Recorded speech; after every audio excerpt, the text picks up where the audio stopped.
Hello world, this is your guy Guitar K, and today we're going to be poking at a soft spot. Look man, we're talking about forgiveness. We're talking about letting it go.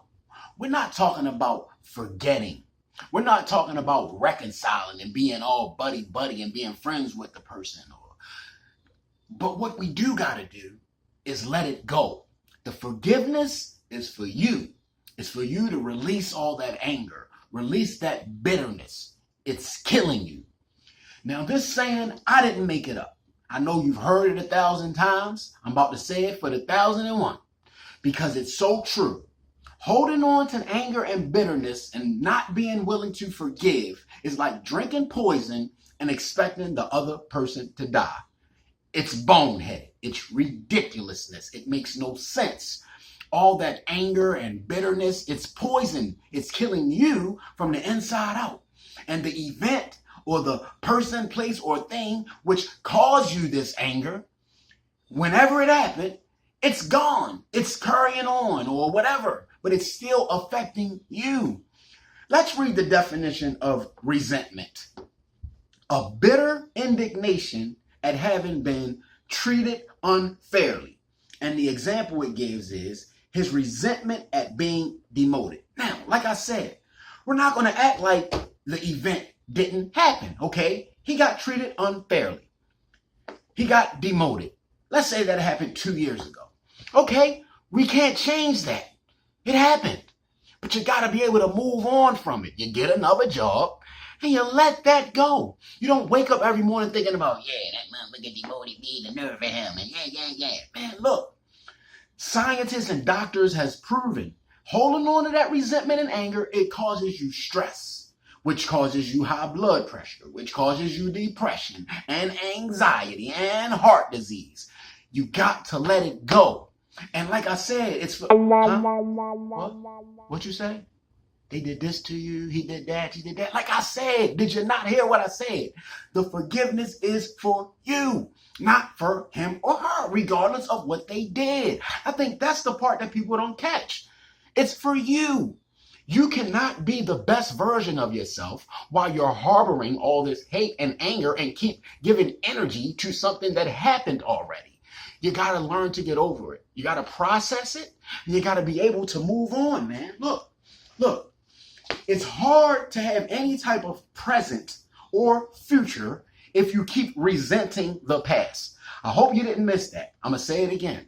It is almost impossible to be at your best in the present or the future if you keep harboring resentments from the past. And people wear it like a badge of honor, like it's cool, like you're hurting someone by walking around so angry and bitter. Well, fact check, you are hurting someone. Yourself. You got to learn to let it go, man. Take a load off. Pick up something better. It's something better that you can be carrying around than anger and bitterness and resentments. It shows in your actions. It's written on your face. It affects every area of your life. It affects your new relationships. It affects the relationships with your children, with your spouse, at your job.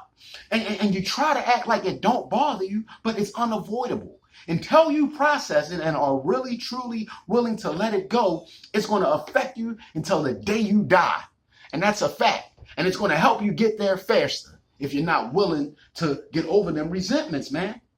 And a lot of times, I think this is another big thing that them resentments, because our body don't know the difference in resentments. If you're feeling this anger and bitterness, your body reacts to it the same way, badly. So I think in an event of right or wrong, is what people get mixed up sometimes too. Right or wrong, look, you can be dead wrong, you can be dead right. So let's say like somebody truly did something wrong to you. I'm not saying that people don't wrong you in life. It could be truly a valid reason why you're mad. And you can be right about that. But you still have to let it go because the resentment and anger is going to kill you the same. It's still not worth you dying over. It's still not worth you waking up angry and mad every day with closed, clenched fists because you can't receive no new blessings. You can't receive nothing new with your closed fists and you're always on guard.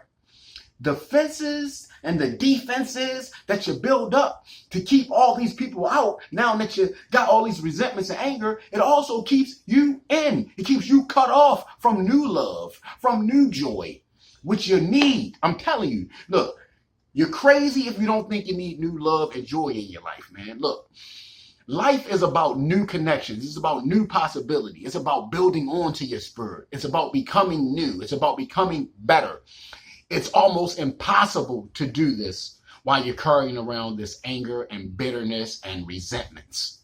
Look, nobody wants to be around somebody that's always, their face look like they sucked on a lemon all the time and they angry and bitter. And the crazy thing is that you don't even recognize it. Somebody try to tell you it and you're catching an attitude. The only people that you want to be around is people that you can use and abuse and get something out of, and you think that's cool. If they can't do nothing for me, I don't want to be around them. Yeah, that's because you got all this anger and bitterness in your heart from something that happened to you in the past that you're unwilling to let go. You can't take the anger and bitterness has got your eyes glazed over. You can't see that everybody's not going to do you like whoever that was that did that to you, man. Look, you got to learn to let it go. Let it go and grow. It's the only way you're going to grow. You're stunting your own growth. You're stunting your own blessings by holding on to them resentments and harboring that anger, man. Don't hold on to resentments. Learn to let it go. Look, man. Look, the act is actually hurting you twice. It hurt you already once. And now it's hurting you every day going forward. We admit and we acknowledge that it hurt you. And you had the right to be hurt and you had the right to be angry. But what we can't subscribe to, we can't give it the power to keep hurting us. We have to kill it. We have to kill it dead and let it go, man. Leave it in the past. It's not worth it. It leads you to drinking. It leads you to drugging. It leads you to hurting other people. Misery loves company. It leads you to going through the world like a Tasmanian devil, thinking that you got to pay back everybody and eye for an eye. And nah, man, it's a dog-eat-dog world. Look, you're not a dog. You're a human being. Act as so. Use your own willpower and your mind and think about that. You're not a dog. So why are we talking about it's a dog-eat-dog world? How much sense does that make? That is that craziness that, all this revenge and I got to get back and an eye for an eye. Look, man, that way of thinking will lead you to an early grave, either by somebody doing something to you or by you having a heart attack or committing suicide or something, because you're not willing to let go of the ghosts of your past, man. Don't let the ghosts of your past haunt you forever. You can do your own seance and exorcism or whatever and release the demons and become a new person. And it starts with being able to let those resentments go. Forgive. Like I said, you don't got to forget. We never forget. And we don't let people get over on us and take advantage of us and become a pushover. But we are willing to release the anger and bitterness so we can become better. I think for some reason people don't believe in that. They don't think that you'll become better when you start to forgive. Give it a try at least. Is it not even worth a try? Do you want to try to be better? If you want to try to be better, at least try to forgive. Give it a try. Give it a try. Forgive one or two people that they did something to you and see if you don't at least feel a little lighter because you done took a load off. You done let some things go, man. Stop killing yourself, man. Stop killing yourself. But I think sometimes it comes with the ego and the pride of, nah, man, they got to be the first person to say something. Be the bigger person, man. Show that you want to grow. Why? Don't worry about them. If they're not willing to reconcile, they're not willing to forgive and forget, so what? You do it. Again, like I said in the beginning of the video, the forgiveness is for you. Look, man, I hope you got something out of this. I know I sure did. When I start realizing that I had to forgive, and a lot of times we got to forgive ourselves because you can hold resentments against yourself, against your own behaviors, thinking that you could never do better because of things that you've done, because of relationships that you done messed up, because of bridges that you done burned. It's not true. Learn to forgive yourself as well. Don't hold resentment against yourself. Don't hold resentments against nothing. Let it go. Let bygones be bygones. The old folks will say, stop crying over spilt milk. Look, man, that milk done got spilt whenever it did and it got mopped up, or some crazy animals done came and drunk it up or whatever. It ain't your problem no more. Learn to move on. Stop letting the resentments to kill you. It's already a million ways to die. Don't let resentments be the 1,000,001. Look, man, this is your guy, Guitar K. No resentments. Be more